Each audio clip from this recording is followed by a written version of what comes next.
এটা হচ্ছে পিরোজপুর জেলার সিদ্ধেশ্বরী কালী ও শিব মন্দির। এটা ঐতিহ্যবাহী, পিরোজপুরের একটি ঐতিহ্যবাহী স্থান, ঐতিহাসিক স্থান। আপনাদের দেখাচ্ছি আমি।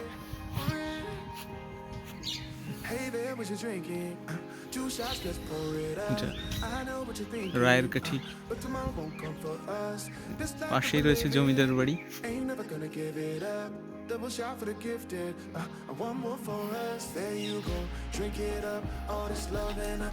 কাছ থেকে যদি একটু দেখাই আপনাদের, সেক্ষেত্রে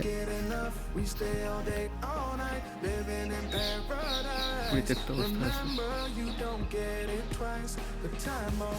উপর থেকে যদি আপনাদেরকে দেখাতে চাই, তাহলে উপর ওঠার জন্য এখানে সিঁড়ির মতো রয়েছে, ওঠা যায়, যদিও একটু ঝুঁকিপূর্ণ।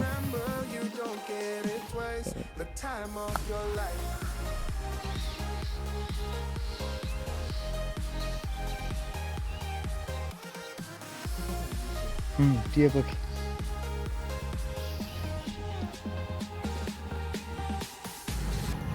বর্ষাকালে এখানটা একেবারে স্যাঁতস্যাঁতে অবস্থা থাকে, পিচ্ছিল।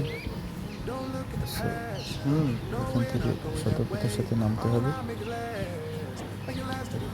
যদিও ভালো পরিবেশ আছে, ঘুরে দেখা নিতে হবে।